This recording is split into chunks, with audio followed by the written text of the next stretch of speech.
Welcome to another episode of the Lungi Nhlanhla podcast sessions. Today, I got another guest with me here. It's a lady. Yes, it's not only guys. We mix it up. Today's guest, she is a chef by profession. She's currently studying consumer science in food and nutrition at DUT.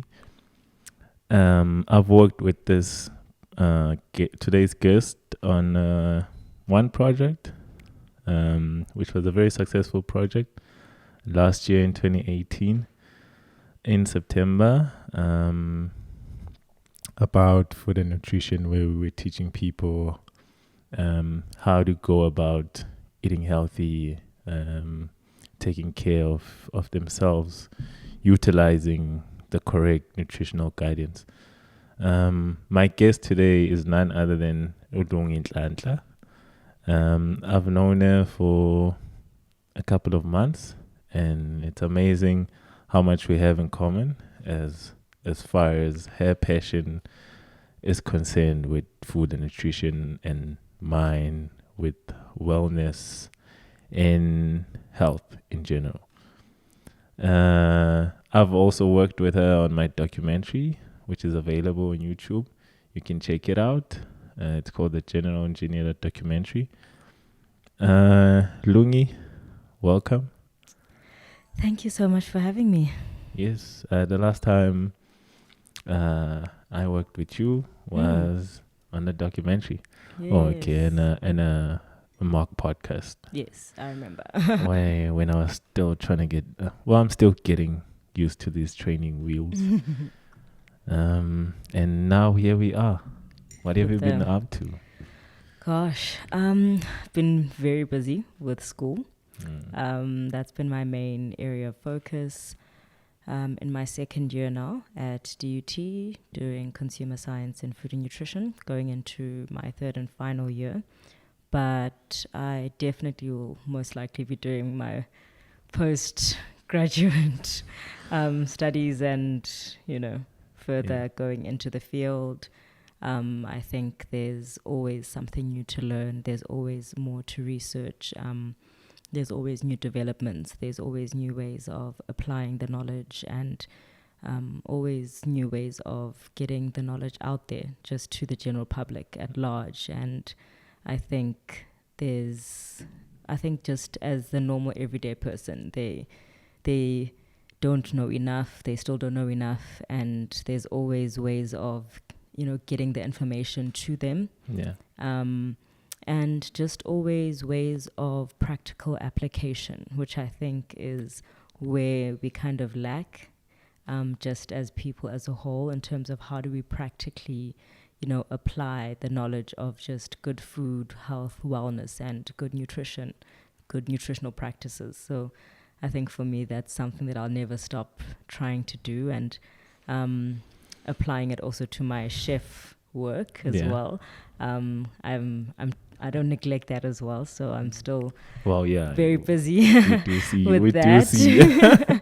I'm still very busy with that. I still have my clients that I do see, that I cook for, and try and steer them in the right direction when it comes to those practices. But there's nothing wrong with a little bit of indulgence now and again. Okay. Yeah. For people that don't know, I know. I mean, I feel like every now and again, whenever you get an opportunity, it's good to introduce yourself and sort of like paint this background picture as to who you are. I mean, this is another purpose of this. This is why we're doing this, is so that people can get to know you. If you had an opportunity, and one opportunity to tell people about yourself as to who's Lungi, what makes up Lungi, where Lungi has been, what Lungi knows, what Lungi thinks, what drives Lungi, what motivates Lungi. Sure. Well, for starters, I'm 29 years old. You don't look the part. Yes, I've been told that I don't look the part, which I am very grateful for good genetics and DNA. I'm sure that's what all women want to hear. Well, not only Definitely. women. I think every person. Every person. Yeah. I believe that the older as you age, Yes. you like to be perceived as a young person. Yes, you like to perceived at looking. Yes, looking like a. Yes, you don't want to be thought of to act or you don't want to be behave. thought of as acting young, but definitely looking younger than you are. So I don't take that any offense in that at all. So yes, I think I'm just self-motivated, driven, passionate about food. Yeah. In all areas of food. hence the profession. Yes, hence the profession. But I didn't start off in food. It's something that I've always loved and been passionate about. But my actual, first area of, qualification is in fashion and textiles. Okay. Yes. Wow, I didn't know that. Yeah, that's what I graduated in. Okay, don't judge me. Not that I care though. But no. Not at all. Fashion. We'll get to fashion. We all have our own sense of expression when it comes to fashion. But yeah, I graduated in fashion and textiles from DUT the first time I was there. And it was whilst I was doing my BTech that I decided to explore my passion for food a little bit further. And I entered the first season of South African Masterchef. Yeah. And it was there that I kind of explored and I pushed myself and I got to kind of learn my true kind of talents and the pressure. How do you deal? I've never watched a full season, but I've watched a couple of episodes of SA's Top Chef. It's really, there's a lot of pressure there. It's all real, nothing scripted. So the time pressures are all real. It's I don't know how to explain it. It's real life. It's like you expected to make great food. You expected to make great food in a very short amount of time using sometimes minimal ingredients, but it's kind of there where you are pushed and tested and also pushed to explore your own creativity and pushed to push the boundaries as well and push to think outside of the box. And I think that's kind of where I started to learn how to not be so inhibited when it comes to food. So that's when I kind of discovered that, okay, maybe I actually really do like this thing and maybe I'm a bit better than I thought I was. Well, I guess you only get to see your true colors in something once you get tested. Exactly. Well, once you get tested. I think so. I think that applies to anything in life, is that you don't really know the potential that you have until you're put in a situation where you are forced to actually either, you either then succumb to the pressure or whatever is in you comes out to the forefront and gets you out of the situation, and it gets you out in a good or a bad way. So after, MasterChef, I then moved to Cape Town, where I worked for Media 24, for Drum Magazine as their food editor. Yeah. For about, what, a year and a bit? Yeah, for about a year, yeah. And, lived in Cape Town. And how's life in Cape Town? Very interesting. For a young chef. Oh, you weren't working as a chef? No, I wasn't working as a chef. You were working in media? I was in corporate, I was in corporate. I was young, black, female, up and coming in corporate, and it was not easy. Not easy at all. Some of the stigmas and cliches of what you hear. It's true. Some of them not as severe as what you hear. Some of them are more severe than what you hear. But again, it's testing, and it tests you to, again, you either succumb to the pressure, you succumb to the bad things, or you use that as grounds to, again, grow, explore, push yourself, push past whatever challenge it is to say, okay, this is what I came for, and this is what I want to do. This is where I want to go. This is what I want to achieve. And you use that as a stepping stone.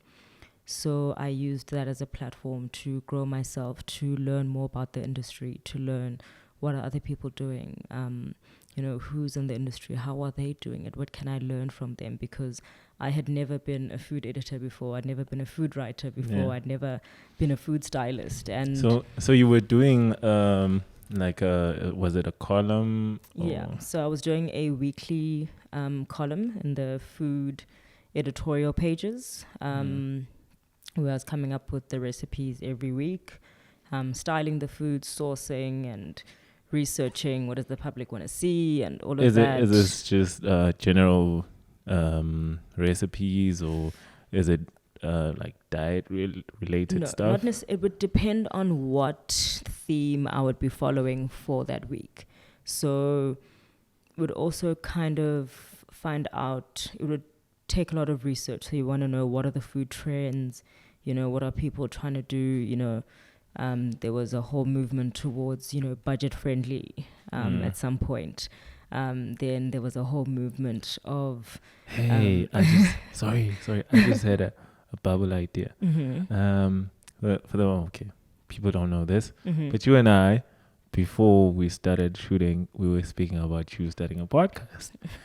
And wow, putting one on the spot. Okay. Yeah, and now I just got this light bulb. And you say you used to write a column on food and nutrition, on food. On food. Yeah, and now you've brought in your knowledge. It's not just food, but it's food and nutrition, and you're incorporating that into your chef skills. Okay. So there's an idea for a podcast. You can start a podcast on food and nutrition. Okay. As an event chef. That's a thought. As I said, I'm gonna give your and no need to worry, idea. no one's gonna steal this. Well, anyway, if you post it on YouTube, we got proof that we thought of it. So as I said, I'm gonna give it some thought. I will definitely give it some thought. I'm not gonna. Well, like I said, the aim is for people to get the information. Yes. Yeah, I mean, like I'm I said, all about knowledge sharing. You're one of those people that have enough to say.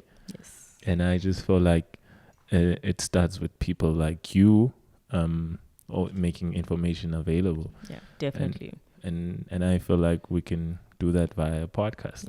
Yeah. So back to your journey. You in Cape Town. You young. Yeah, in Cape Town, young. Food column. Yeah, I've how can I put it? I've always had a love affair with food. So it's been a good and bad. Yeah, good and bad love affair with food. So love food in terms of eating it. But have I always known nutritionally what is the best? Maybe not. No. So I can say that it's been a good and bad love affair with food. So I think for me, in terms of wanting to know more about health and wellness, I have always just been one of those people who is very conscious and aware of just personal wellness and grooming and aesthetics self. Yeah. I mean, that's the first thing that we well, that's like not the first thing, but that's like what everyone focuses on is the aesthetics. I mean, definitely. And I think weight is part of your physical aesthetic. So I think for me, hence why I said I've always had a love affair with food. In that I love food, but now you always have that worry of the physical aesthetic, that the repercussion of having that love affair with food. Yeah. How do you now balance? Well, I think maybe you need to categorize. It's like an unhealthy love affair, and then there's a healthy love affair. Yeah, Don't you agree? I think Wouldn't you say that? it's only now, I think, now that I know the good principles of good nutrition, and as I get better in my food skills, and start cooking more and exploring more, I can now start applying that in my chef. In your chef. Yeah. So, but practice. Initially, I was kind of just like, okay, well, I'll carry on cooking for other people, and let me deal with me aesthetically, weight wise. So get yourself on the right side. Yeah, first. so I think I've done all the yo-yo dieting. I don't think there's anything that I haven't done. Yeah. Yeah. What's the worst diet method that you've practiced? Gosh. Worst. Doesn't matter whether you knew it was bad or you. No, I've known they're bad. I've known that they're bad. I've known the side effects, and I still didn't care because I wanted the results. Yeah. It's all in the quest of aesthetics. Yes. I've done the tablets. I've done the shakes. I've done the syrup. Whatever. I don't know anything about a syrup. Is there syrup? What's that thing called, man? Uwohloza.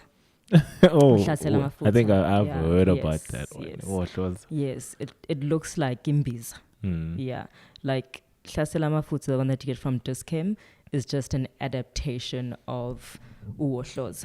Uwohloza, like you have to go to emakethe to get it. Yeah, like imbiza. Oh wow. Yeah. So and how does it work? Well, open code, close code. Yeah, loosely. How does it work? It's a very, very strong appetite suppressant. So if you take this, I won't feel hungry. Basically, you won't. That's what you're saying. And this thing works. Oh yeah, you won't feel hungry. Now it's got horrible side effects. Does it only work when I take it, or does it work? Do I learn from this? Can I use this, and then once I'm good, and what happens when I discontinue? Because you can't keep suppressing your appetite for the rest of your life. Yeah, well, you're going to suffer because like you haven't learned any proper principles of controlled eating. Yeah. So you just you like think, oh, okay, great. So then you go back to normal eating, and then what happens? It's that yo-yo thing again. Exactly.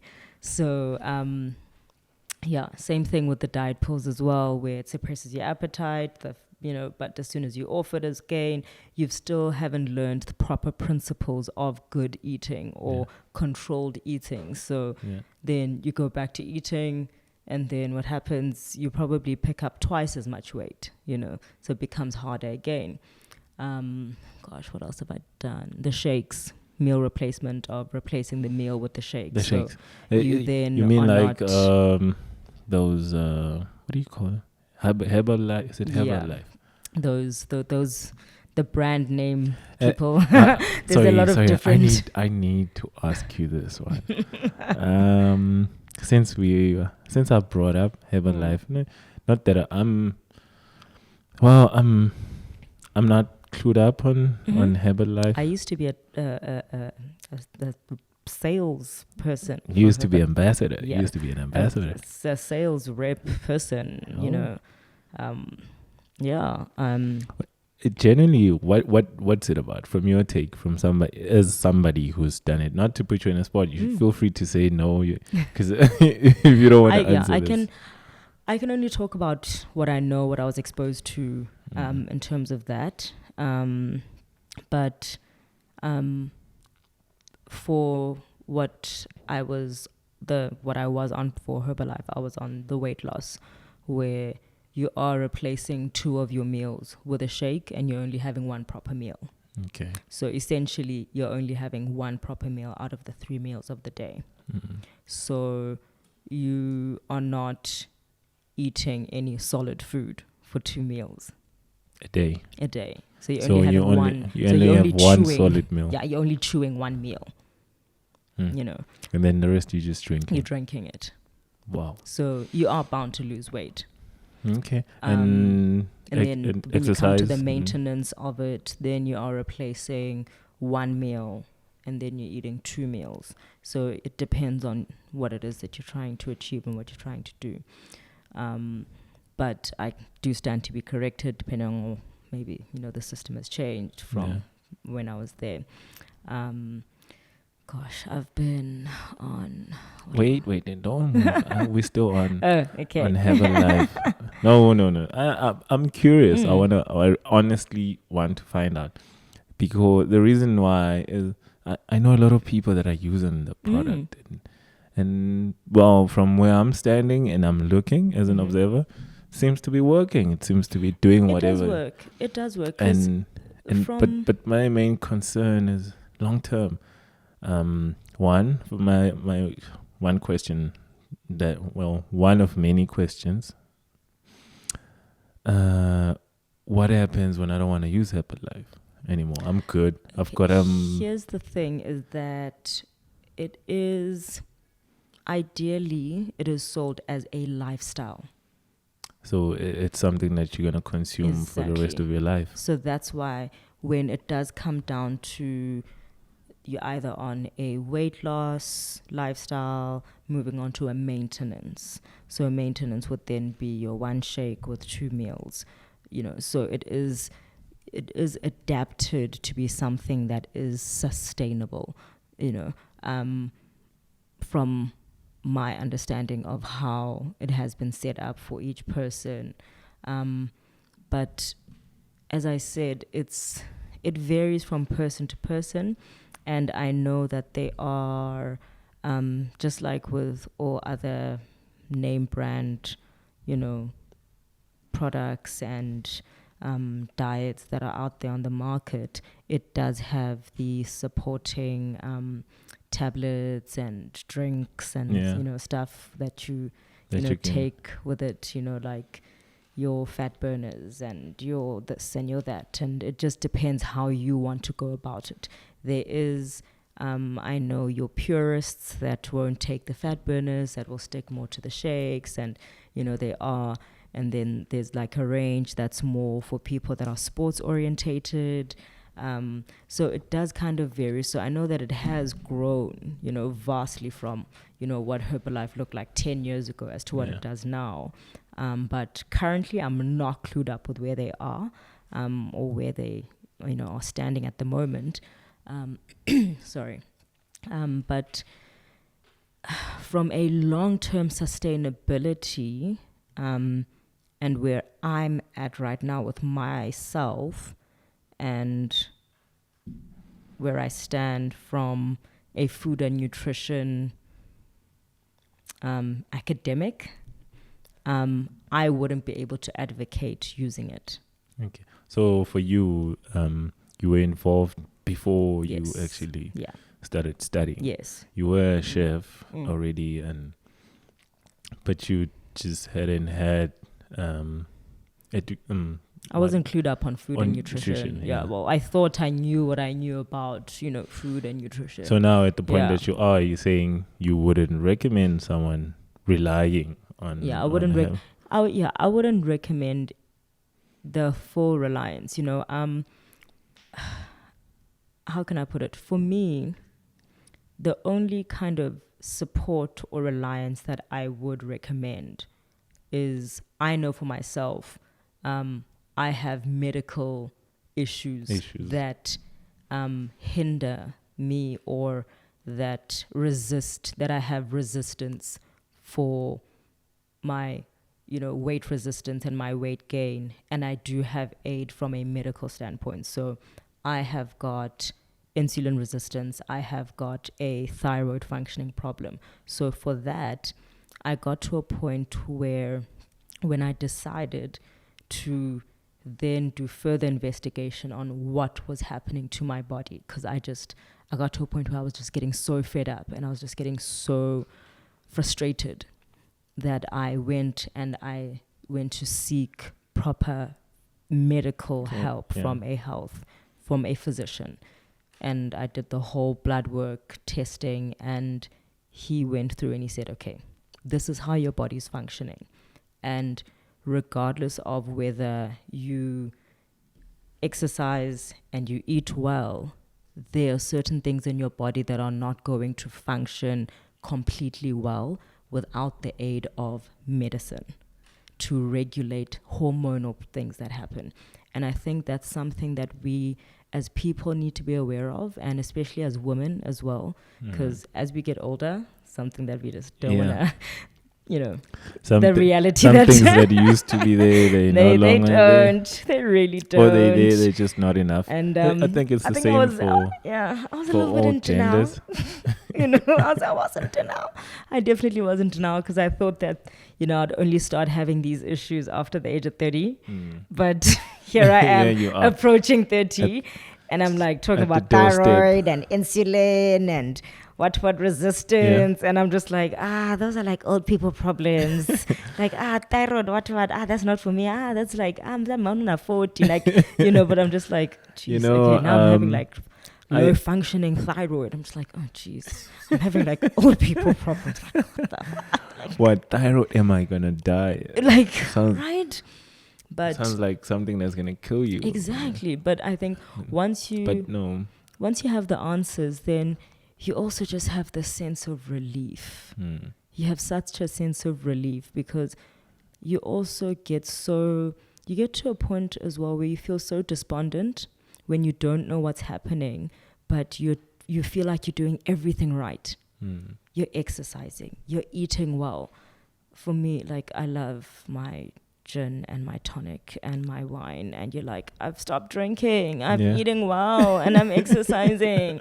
Like, I've made so many sacrifices, and like, I've cut out this and this and this. What's happened? And some, like, things are just not working. And it's also kind of finding out, like, how is the human body supposed to function. And I also wouldn't have gone to explore those things further had I not been studying what I'm studying, because one of the modules that I did last year was physiology. And how has that helped you in your newfound journey? Gosh, I realized when I was doing physiology, because I never did biology in high school. I did chemistry and science. So I never, focused on how the human body functions at all. Never? No, I did chemistry. You were never fascinated about plants, animals, and because that's where biology starts.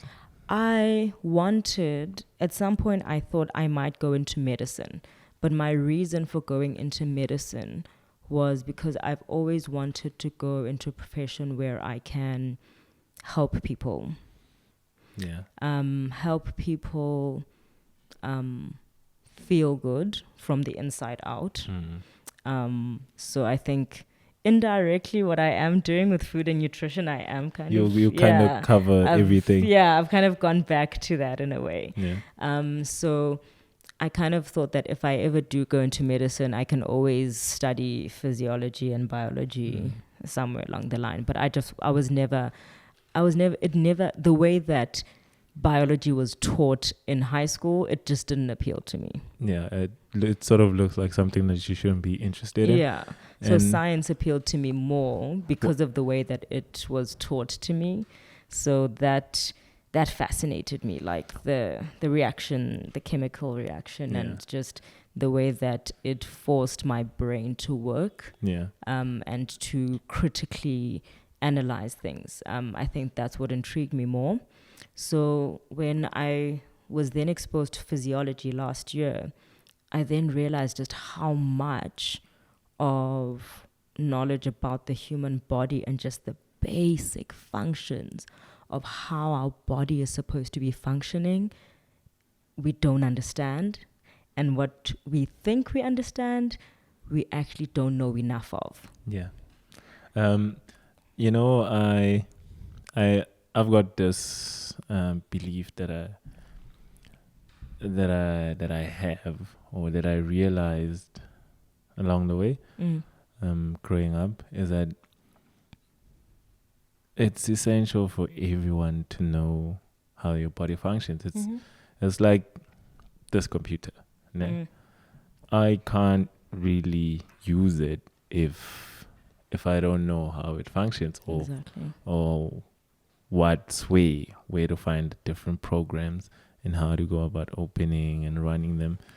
Same applies to your body. Exactly. And then I came to realize that actually anatomy and physiology should be more of a general subject rather than as specialized. True. It's, and subject. And for me, it took me a lot of I got very, very, very sick. I think about 2 years ago. Yeah. I got very, very sick. And it took me getting very, very ill for me to actually start taking my health more seriously. I think had I also not been taking good care of my health, I probably would have landed up in hospital. Yeah. But because I had been trying to take better care of my health, by the time that my symptoms kind of were settling in, my body was wouldn't say well enough, because then I wouldn't have gotten sick, but it handled the situation a lot better than it could. Than it did yes. before. So it shouldn't have to even get to that point, Yeah.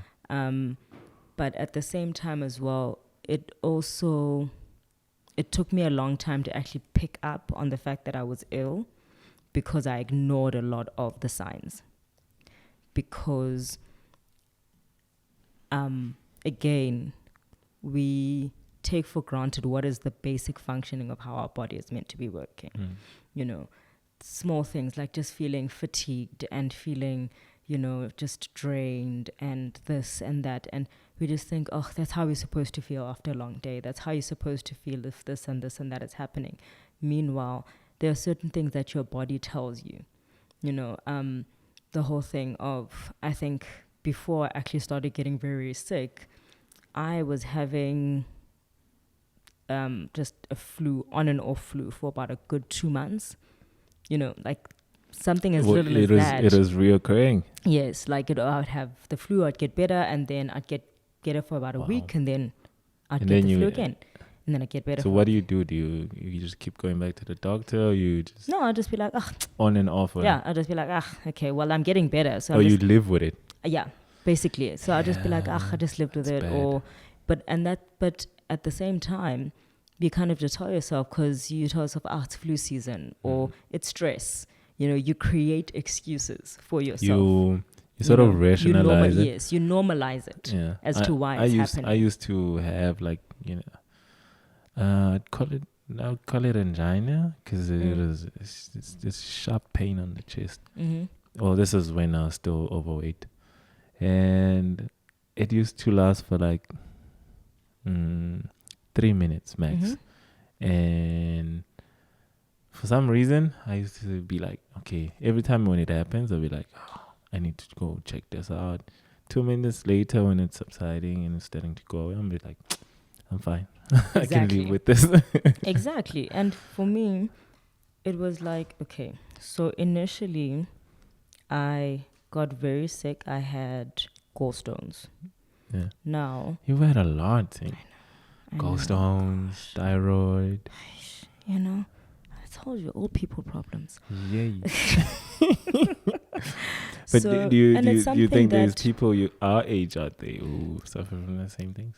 I genuinely do think so. And it's, again, gallstones is something that, it's something where it can be treated, where you can take something where it can be prevented passed as well through your system as well. But for me, I distinctly remember, I would get sharp abdominal pains whilst driving. like driving. Okay. Yeah. And I'd be like literally driving, like clutching my stomach and driving. And I'd be like, ow, ow, ow, ow, ow, ow, ow. And I got to a point where I would train myself how to breathe through pain. So you sort of force your body to accommodate this. It's like you Okay. can't, you know how you when a woman physically is in compet- labor and they teach her how to breathe through the pain. Yeah. So that you can handle the pain. contractions. So, exactly. So I got to a point where I had trained my mind. The mind is a very powerful thing. Very coping mechanisms. I trained myself how to breathe through the pain. Yeah. And it got to a point where, and the only time where I was just like, okay, this is not normal, is when my dad caught me breathing through the pain. And what did he say? And that had been happening for like a good 3 months. And your daughter, your father is a doctor by professional, yes. And he looked at me, he was just like, you're in pain. What is going on? And I'm just like, it's going to go away just now. And look at that. Can I ask you something? How do you get sick when you're living with a doctor and he's your father? I'd be showing up at his door every single dad. There's a bump on my skin. Should I be worried? See, the thing is, growing up, I'm still a hypochondriac now. Yeah. But during the times that I was getting sick, it's either I was busy with something or there was something really hectic. And in my mind or to myself, I was at a point where I can't afford to be getting sick. Oh, okay. I get that. Yeah. Yeah. So situationally, when things happen, I was just like, I ain't got no time to deal with this. Like right now, no, ain't nobody got time to be sick right now. Like, ain't nobody got time to be sick. Like, once I have time to be sick, then I will acknowledge what's going on. Yeah. But right now, I just don't have time to be sick. And by the time that I got to the hospital, I had about 3 gallstones in my gallbladder. My whole gallbladder was completely inflamed, completely infected. And the doctor was just like, do you know how long it actually takes to get to a point where your gallbladder is infected? Like, that means that you've been sitting with this for quite some time. Yeah. And I'm just like, yeah. He's like, have you not been in pain? I'm like, yeah, I've been in pain. He's like, what do you mean, yeah, you've been in pain? Like, this thing it's painful. Like, yo. So that happened, and then I got sick again, where I contracted hep A. Yeah. Got full-blown jaundice. Yeah. I've been through the most. From? So hep A you get from contaminated food and water. So all these struggles are from this love affair that you have with food. Basically. Wow. So it's just bad habits, one after the other, that then accumulates to give you this. I always hear that. Well, not always. Well, I'll say always now because I watch a lot of documentaries, and everything, like most of the illnesses that you find right now or health-related issues that people have, they highly linked to diet. Yes. So a lot of people connect your lifestyle-induced diseases to your diabetes, your high blood pressure, your hypertension, cancer. Your cancers, but no one ever thinks of other. I mean, if you look at cancer and you look at diabetes, you pretty much cover your everything. high cholesterols. There are other lifestyle-induced diseases that one can get from poor health choices, from poor nutritional choices, from poor habits, from poor lifestyle habits as well. And some of the things that it's also not just food related, but it's just the lifestyle choices, the stress, they're not resting. Not resting. Lack of exercise. Lack of exercise. It's a lot. It's everything as a whole. Excuse me. And it's also not taking care as well of your mental and emotional well-being, because at the same time, if you're not in a good mental and emotional state, there's no way that you can physically look after yourself. There's no way that you can make good judgment, on what you're eating, on what you have to do. So it's, health and wellness is not just about, what you're eating, how you're moving. It's so much more. It's a holistic approach to how you are living your life. And for me, it was literally, as I said, after getting really sick, that I was, my mom booked me away, after getting Hep A. And she said, you need to go away. So I went away for a week retreat, and it was almost like a detox. So you had to literally reset your whole system. It was a reset to the system. There was no alcohol, there was no meat, so it was like a completely vegetable based. Every morning there was time for quiet meditation. There was walking, there was moving, there was exercising. And just I remember one of the days there was a hectic massage lymph drainage thing, and you are surprised just by how much your body gets rid of within that those sessions that you were having. And there wasn't anything that I was being given to drink or take this and do this. It'll and take get these you tablets. up and running. No, nothing. You forget about the food. You forget about the junk. It was nothing like that, but it was just more being trained or just rewiring your mind of how to now think of food. So food, food is your source of energy, but how are we making this source of energy tasty?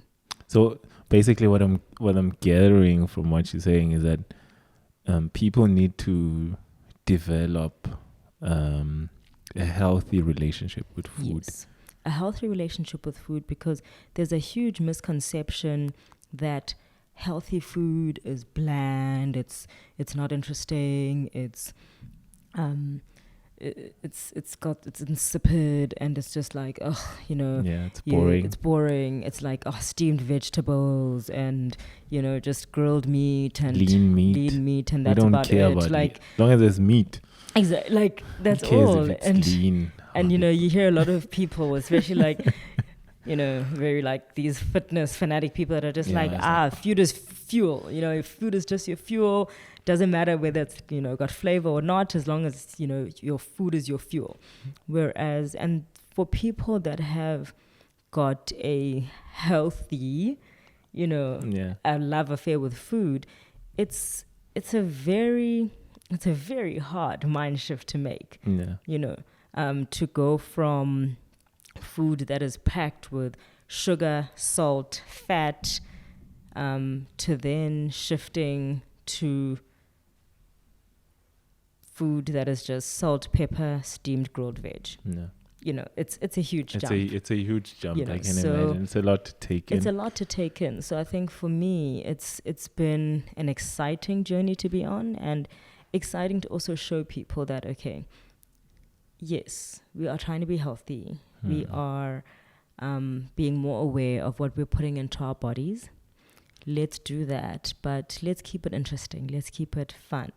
Let's still have fun with the cooking. Let's still have fun with the cooking methods. And now let's just be more aware of what we are putting into our bodies.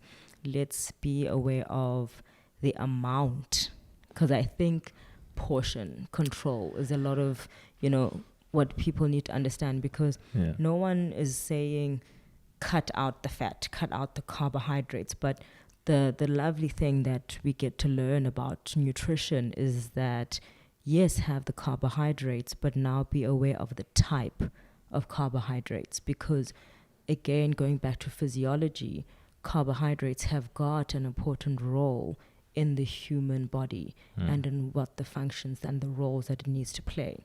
So, but again, there's a recommended daily allowance for each person. And knowing how your body works and my body works, your recommended allowance is not the same as my recommended allowance, because your activity level is not the same as my activity level. Definitely. You know. So there's no one size fits all. There isn't. Like I'm 158. You are how tall? Yeah, it doesn't matter. Exactly. So like we can't be eating the same amount of food. Like there's no way. Yeah, you know, definitely. Like you are exercising like twice a day, almost every day. I only exercise once a day. I think that's why that's another issue. Most people come up to me and they'll be like, "Okay, can I get some advice from you?" And I'm like, to be honest, I'm not allowed to give you advice on food at all. But I can tell you what I'm doing. Exactly. But I'm not saying take it and go do it. It's entirely up to you. Again, people will do the same thing to me as well. Once they're like, "Oh, you're doing food and nutrition. Oh, please tell me how I can lose weight." Firstly, I don't know there's so many questions that I need to ask you before I can tell you. You know, I can't just immediately say to you, "No, don't eat carbohydrates." You know, but at the same time, maybe you might also find someone that is not eating carbohydrates and it works well for them. But at the same time, you don't know what their reasons are. Their reasons could probably be medical as to why they're not eating carbohydrates. You know, like for instance, the ketosis diet as well. Yeah. That diet was strictly structured for more diabetics. You know, I think Halle Berry is the biggest advocate for the ketosis diet, but she's diabetic. Yeah. You know, so it's understanding why are you following that specific diet? How is your body working? What are the requirements that I need? What are the nutritional requirements that I need for my body to function at its optimum level? You know, what are my protein requirements? What are my fat requirements? You know, what are my carbohydrate requirements? Do I have any deficiencies? So it is a luxury for everyone to go for full medical. I understand that I'm in the more privileged percentage of South Africans that can go to a physician and say, I need a full blood workup. I need to find out what's going on. Yeah. But at the same time, it does not take a lot to understand that your body needs protein, your body needs fat, your body needs carbohydrate, your body needs fruits and vegetables, your body needs water. Yes, water, very important. You know, those 5 things are essential just for your basic functioning. Now, if you can have those in balance and combine that with moderate moving, you know, then you're off to a good start. Based on your observation or perception, how well are we doing as a country as far as taking care of ourselves in relation to other countries out there? Even if it doesn't matter whether it's first world countries, because I mean, if you look at from the information that we've dropped. Yeah, because we have creeped up in the past couple of years. You know, from what we hear and sit in on lectures and so forth, South Africa has increased in the scale of where we fit into the worldly perspective of, you know, obesity range. Yeah. We're like, so we're climbing the ladder. So based on that, going forward 10 years from now, if let's say things don't change and let's say it stays as it is now, and people are relying on quick fix diet and no one's really taking. The biggest thing that we're trying to do as food and nutrition, you know, people in the industry, is we were pushing for, I think the biggest thing that we've done is the sugar taxes and the trans fat, taxes Explain and caps. the sugar tax to anyone who doesn't know. So the sugar tax was something that was passed on in knowing. So the biggest thing in industry that was being controlled was how much sugar was being put into a lot of the consumer foods.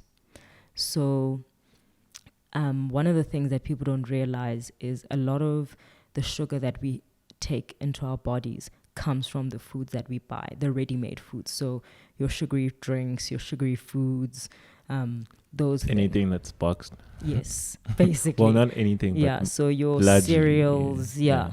So your store-bought food, your store-bought prepared foods, Yeah. your convenience foods. So then sugar tax was put into play and forced a lot of manufacturers to then put a cap on how much sugar they use in they could use in the product. So then that really put a and I think that also caused a spike in the products that in terms of price. It put a spike on the price, but it also did dent the consumption. The consumption. That's kind of still a bit people still up want for that's still their up cool for drinks. That's still up for debate on whether it affected consumption or not.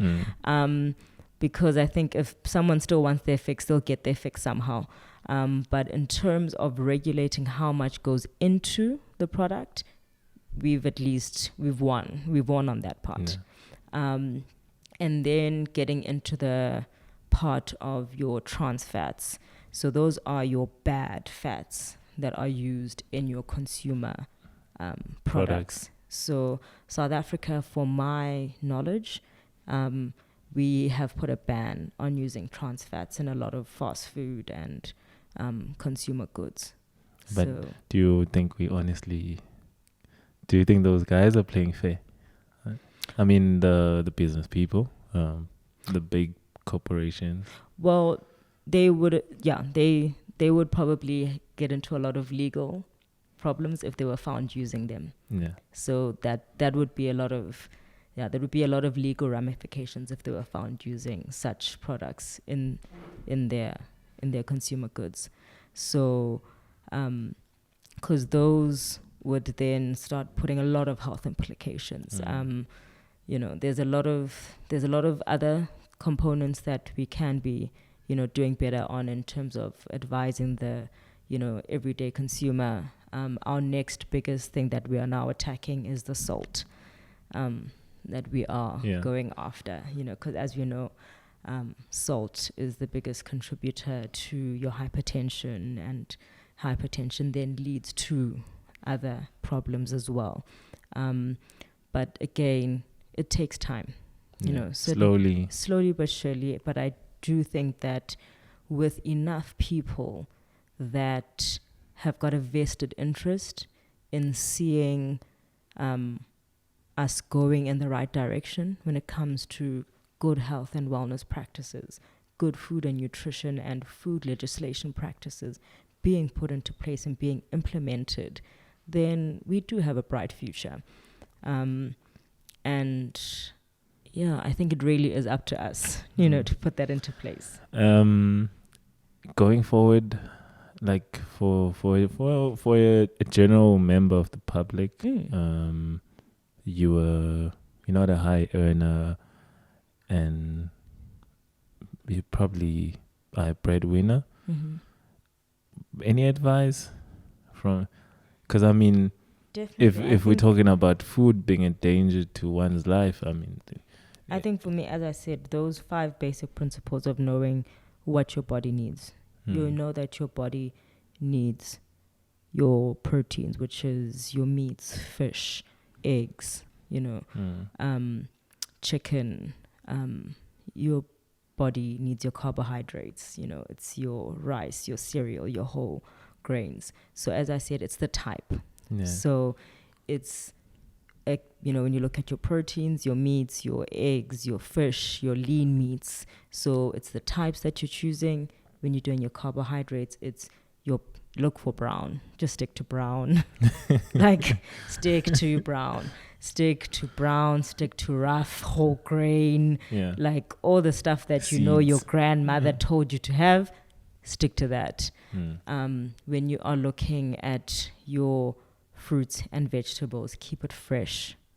I think we as African society community have always grown up knowing that siyalima, we grow our own food. So we've always been grown and been exposed to that society. So that's how I grew up. Right? Exactly. So kind of stick to that, and allow that to be your first choice. And that should be our foundation. Yes. Our foundation. So I think whether you are whatever income level you do choose come from, I feel as though we can make some sort of small efforts, to at least those basic guidelines. We can have some of the meats, some good carbohydrates, because bread is bread. It's up to you to pick the brown bread.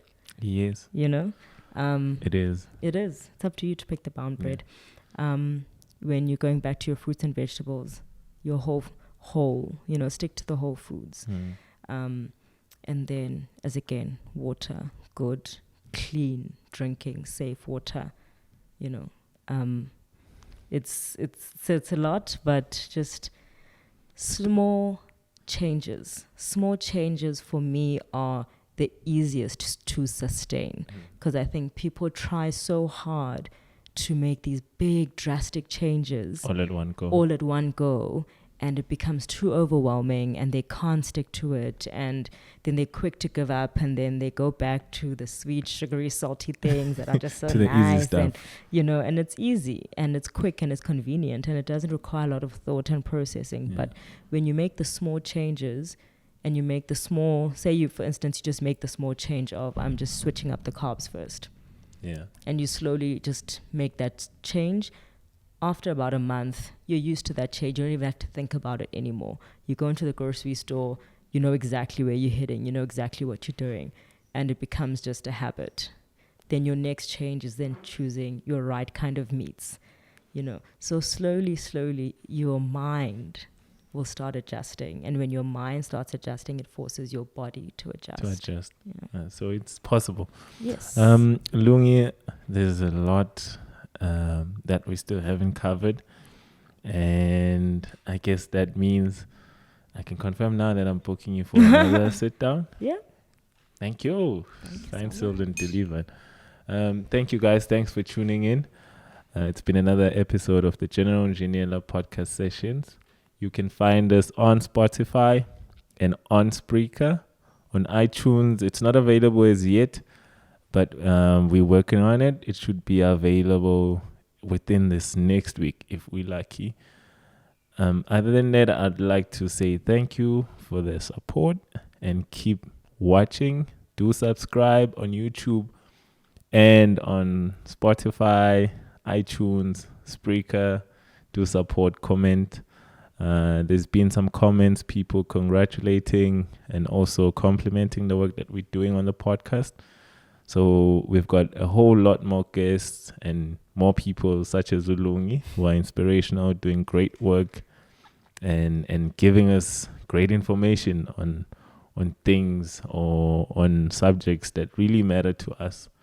So do stay tuned. It's been real. Thank you.